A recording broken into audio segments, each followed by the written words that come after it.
तो आज का हमारा पहला विश्लेषण देश के 18 करोड़ लोगों से सीधे तौर पर जुड़ा हुआ है। आजकल आप जब भी अपने परिवार या रिश्तेदार या दोस्तों के साथ हवाई सफर को लेकर कोई चर्चा करते हैं तो पहला सवाल यही होता है कि हवाई सफर सुरक्षित भी है या फिर नहीं है। पिछले गुरुवार को अहमदाबाद में प्लेन क्रैश हुआ जिसमें 241 हवाई यात्रियों की मौत हो गई। इसके बाद रविवार को केदारनाथ में हेलीकॉप्टर क्रैश हो गया। इस हादसे में भी पायलट सहित 7 यात्रियों की मौत हो गई। थोड़ी देर पहले दिल्ली से रांची आने वाली एयर इंडिया की फ्लाइट को वापस दिल्ली डाइवर्ट कर दिया गया। तकनीकी कारणों से उस विमान को बीच रास्ते से वापस दिल्ली भेज दिया गया। यानी अब हमारे देश में हवाई सफर भगवान भरोसे हो चुका है। और यही संदेश देने के मकसद से कुछ लोग सोशल मीडिया पर ऐसा वीडियो शेयर कर रहे हैं जिसमें एक विमान है, विमान में अंधेरा है और सीट बेल्ट लगाकर बैठे यात्री हनुमान चालीसा का पाठ कर रहे हैं। हम फिर से कहना चाहते हैं, ये वीडियो नया है या पुराना है, सवाल ये नहीं है। सवाल यह है कि क्या हमारे देश में विमान यात्रा का सच यही है? क्या अब आपकी उड़ान हनुमान भरोसे ही होगी? क्या अब आपको भी बोर्डिंग पास के साथ साथ हनुमान चालीसा लेकर विमान यात्रा की आदत डालनी पड़ेगी? पहले आप इस वीडियो को देखिए, उसके बाद हम आपको बताएंगे कि कैसे हनुमान भरोसे उड़ान विमान कंपनियों की सच्चाई बन गई है।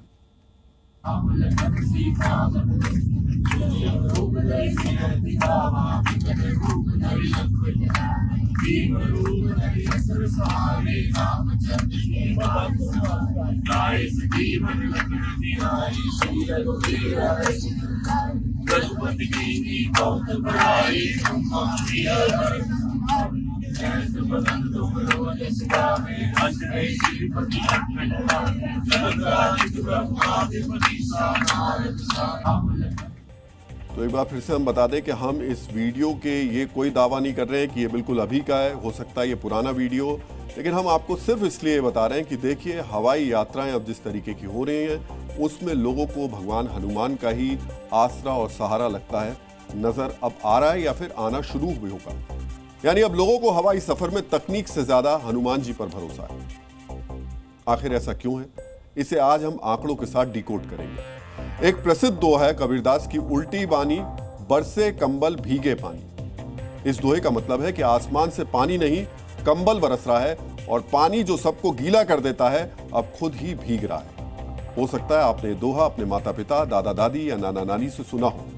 अक्सर बोलचाल की भाषा में किसी चरित्र या घटना के विपरीत रूप को दिखाने के लिए इस दोहे का इस्तेमाल किया जाता है। लेकिन आज हम इस दोहे का इस्तेमाल एविएशन सेक्टर के लिए करना चाहते हैं, क्योंकि ज्यादा से ज्यादा कमाई, दिन दुनी रात चौगनी मुनाफे की चाहत में देश की एविएशन कंपनियों के चाल चरित्र बदल चुके हैं। आज के समय में हवाई सफर लग्जरी नहीं है बल्कि जुगाड़ बन चुका है। हवाई सफर में अब आप समय की बचत नहीं कर सकते, क्योंकि उनकी तकनीकी दिक्कतों की वजह से कई घंटे की देरी अब आम बात हो चुकी है। अब हवाई सफर में शांति, सुकून और आराम नहीं है, बल्कि बोर्डिंग पास लेने से लेकर फ्लाइट से उतरने तक अव्यवस्था की गारंटी बन चुकी है।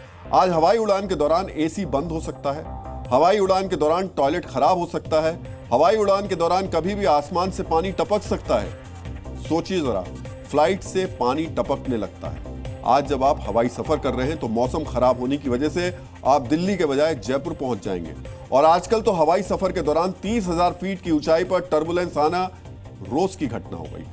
अहमदाबाद में हादसे के महज 3 दिन बाद एयर इंडिया के उसी मॉडल के विमान बोइंग 787-8 ड्रीम लाइनर में आज फिर से तकनीकी दिक्कत आ गई। एयर इंडिया का विमान हांगकांग से दिल्ली आ रहा था, लेकिन तकनीकी दिक्कतों की वजह से फ्लाइट रास्ते से ही हांगकांग लौट गई। इसी तरह दुबई से जयपुर आ रहे एयर इंडिया का विमान तकनीकी खराबी के चलते 5 घंटे तक टेक ऑफ नहीं कर पाया। यात्रियों का आरोप है इस दौरान ना तो एसी चलाया गया और ना ही पानी दिया गया। अब आप इस विमान के भीतर का एक वीडियो देखिए।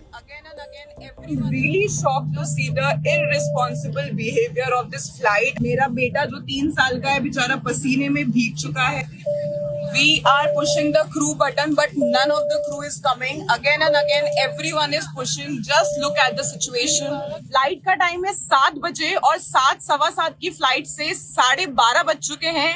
But there is just zero awareness of the things what is going on. अगर टेक्निकल इशू है तो you should be very responsible कि आप अपने पैसेंजर्स को परेशान मत करो. दूसरी फ्लाइट दो यार, ये क्या तरीका लगा रखा है आप लोगों ने.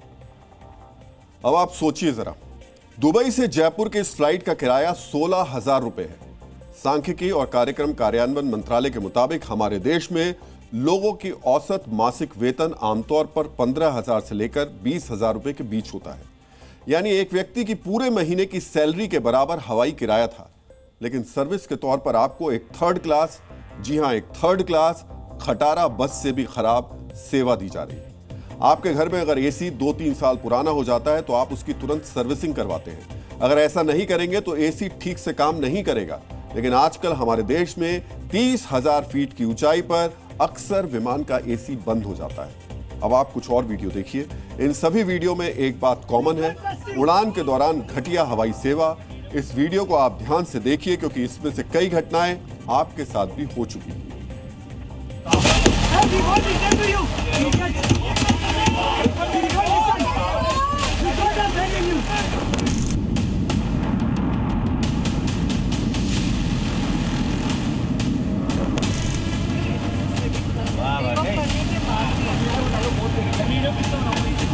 हम तो रुक रहे हैं, डायरेक्टर के पास चल रहे हैं, मैडम के पास चलेंगे। नहीं उतरने कोई मतलब इसमें और मर जाएंगे, इतनी गर्मी हो रही है। जब आप कोई टिकट बुक कराते हैं तो आपसे basic fare, airline fuel charge, convenience fee, user development fee, airport development fee, passenger security fee, passenger service fee जैसी कई अलग अलग चार्ज लगाकर पैसे लिए जाते हैं। जब छठ का त्योहार आता है, जब दीपावली होती है, जब होली होती है, जब दुर्गा पूजा होती है, आपको तारीख याद हो या ना हो, एविएशन कंपनियों को सब कुछ याद होता है। फटाफट साल के शुरू में ही हर त्योहार से पहले टिकटें महंगी कर दी जाती हैं। लेकिन सुविधा के तौर पर आपको क्या मिलता है? एयरपोर्ट पर कई घंटे इंतजार, अव्यवस्था, एयरलाइंस कर्मचारियों के लोगों की बदतमीजी या हर सवाल पर चुप्पी। अब हम जो वीडियो दिखाने जा रहे हैं उसे आप ध्यान से देखिए। भले ही ये वीडियो 2 साल पुराना है लेकिन बहुत बड़ा सवाल खड़ा करता है। एयर इंडिया के इस फ्लाइट में आप देख सकते हैं कि पानी टपक रहा है। नहीं, रुकिए, मैं इस सेंटेंस को फिर से ठीक करता हूं। फ्लाइट के भीतर पानी बरस रहा है। सोचिए जरा, 30,000, 40,000 फीट पर विमान के भीतर पानी बरस रहा है। इससे बड़ी लापरवाही क्या हो सकती है? यह विमान लंदन से अमृतसर आ रहा था। हवाई यात्रा, उसमें भी विदेश यात्रा, और विमान की हालत किसी रोडवेज की टूटी हुई खटारा बस जैसी है।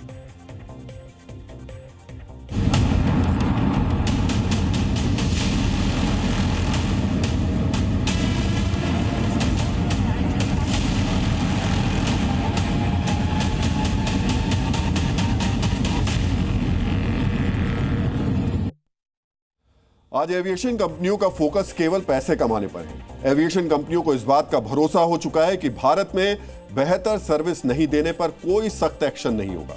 आज एविएशन कंपनियों का व्यवहार प्रोफेशनल से ज्यादा चलता है, यह हो चुका है। अब आपको हम कुछ आंकड़े दिखाने जा रहे हैं, इसे बहुत ही ध्यान से देखिएगा। 2024 में 16 करोड़ से ज्यादा भारतीय लोगों ने घरेलू हवाई सफर किया। 2024 में ही जनवरी के नवंबर के दौरान 6 करोड़ से ज्यादा लोगों ने अंतर्राष्ट्रीय हवाई सफर किया। 6 करोड़ अंतर्राष्ट्रीय हवाई सफर करने वाले लोगों में से 3 करोड़ लोगों ने अंतर्राष्ट्रीय हवाई सफर के लिए भारतीय एयरलाइंस कंपनियों पर भरोसा जताया।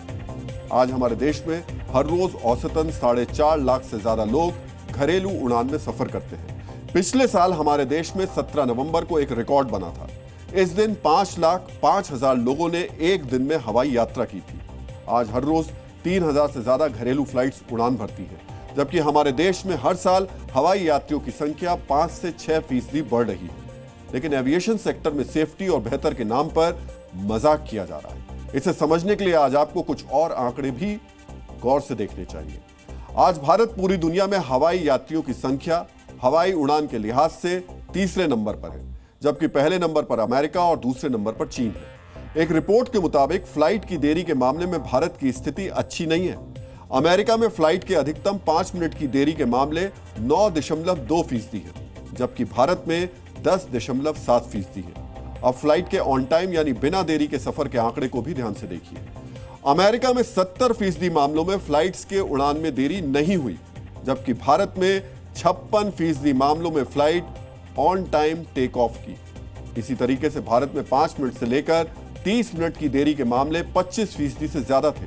2024 में ही हमारे देश में 3 घंटे तक की देरी के मामले 8% थे। यानी हमारे देश में 100 में से 8 फ्लाइट 30 मिनट से ज्यादा देर होती है उनमें, जबकि 100 में से 44 फ्लाइट्स लेट से ही उड़ान भरती हैं। अमेरिका में 100 में से करीब 30 फ्लाइट देरी से उड़ान भरते हैं। इससे आप अंदाजा लगा सकते हैं कि हमारे देश में सर्विस के तौर पर आज फ्लाइट्स की हालत दिन प्रतिदिन खराब होती जा रही है। फ्लाइट्स की देरी होना अब आम बात हो चुकी है। हमारे देश में जैसे जैसे हवाई सफर करने वाले लोगों की संख्या बढ़ेगी, ये दिक्कतें और बढ़ सकती हैं। ये दिक्कतें न केवल विमान के साथ होती हैं, बल्कि आजकल तो हेलीकॉप्टर क्रैश होने की घटनाएं भी डराने लगी हैं। आजकल हेलीकॉप्टर किसी ऑटो की तरह हो चुके हैं। रविवार को केदारनाथ धाम के पास एक हेलीकॉप्टर क्रैश हो गया और इसमें पायलट सहित 7 लोगों की मौत हो गई। लेकिन क्या आपको पता है कि केदारनाथ में हर रोज कितनी उड़ानें भरते हैं? एक रिपोर्ट्स के मुताबिक हेलीकॉप्टर हर रोज करीब 215 केदारनाथ में उड़ान भरता है।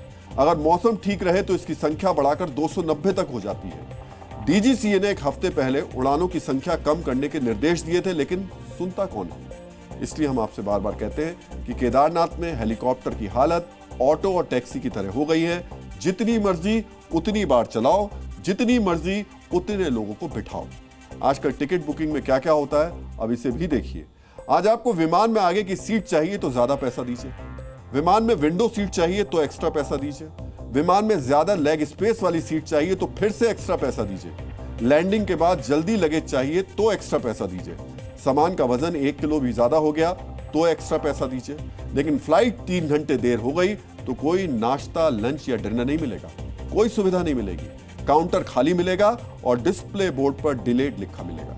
आज भी हमारे देश में फ्लाइट में सफर करना 100 करोड़ से ज्यादा लोगों का सपना है।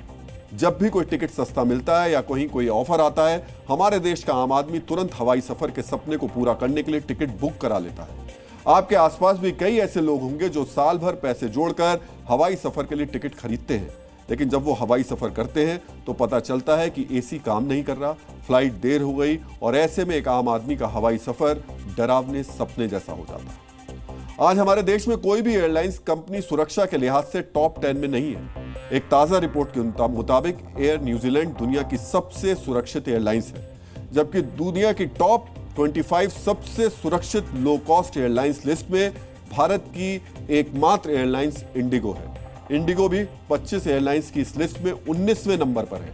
सोचिए जरा, भारत की एविएशन इंडस्ट्री की क्या हालत है। वैसे लो कॉस्ट एयरलाइंस की लिस्ट में 6ठे नंबर पर एयर एशिया भी है, लेकिन यह कंपनी भारत के साथ साथ मलेशिया में भी सेवा देती है। अब आपको एक और आंकड़ा दिखाते हैं, इसे ध्यान से देखिए। भारत में 2024 से 2025 के बीच 715 करोड़ लोगों ने ट्रेन से यात्रा की। जी हां, एक साल में 7 अरब से ज्यादा लोगों ने ट्रेन से सफर किया, जबकि पिछले साल भारत में 16 करोड़ लोगों ने घरेलू हवाई सफर किया था। मतलब हवाई सफर के मुकाबले 44 गुना ज्यादा लोगों ने ट्रेन से सफर किया। अब आपको एक और आंकड़ा दिखाते हैं। रेल मंत्रालय के मुताबिक भारत में बीते 10 वर्षों में दुर्घटना की वजह से 748 लोगों की मौत हुई, जबकि भारत में बीते 15 वर्षों में 455 लोगों की हवाई दुर्घटना की वजह से मौत हो गई। यानी सीधे तौर पर इस आंकड़े से स्पष्ट होता है कि अरबों लोगों को हर साल यात्रा की सुविधा देने वाला भारतीय रेल सुरक्षा के मामले में एविएशन सेक्टर से सैकड़ों गुना ज्यादा बेहतर है। हवाई दुर्घटनाओं में हमने हेलीकॉप्टर क्रैश की वजह से मरने वाले लोगों को शामिल नहीं किया है। इसलिए जैसा कि हमने इस विश्लेषण की शुरुआत में कहा था, अब हवाई यात्रा पायलट या एटीसी के भरोसे नहीं, हनुमान चालीसा के भरोसे करना चाहिए। हमारे इस विश्लेषण को एविएशन कंपनियों को आलोचना के तौर पर नहीं, बल्कि आत्म मंथन के तौर पर लेना चाहिए, क्योंकि हालात को बदलने की जिम्मेदारी एविएशन कंपनियों पर ही है। आपके साथ हवाई यात्रा के दौरान ऐसी कोई घटना हुई हो तो हमें वीडियो के साथ सोशल मीडिया प्लेटफॉर्म पर जरूर बताएं। चलत विमान कोलाहल होई, जय रघुबीर कहे सब कोई। रामचरितमानस की चौपाई में उस पल का वर्णन है जब प्रभु श्री राम लंका विजय के बाद वापस अयोध्या के लिए निकले। तब विमान में बड़ा शोर हो रहा था, ऐसे में सभी श्री राम के जयकारे लगाने लगे। आज की स्थिति यही हो गई है। ऐसा लग रहा है जैसे घर से निकलते वक्त राम और हनुमान का नाम लेकर निकलना पड़ेगा। और यह सिर्फ प्लेन तक सीमित नहीं है, प्लेन से पुल तक सब कुछ भगवान हनुमान के भरोसे चल रहा है। Zee News.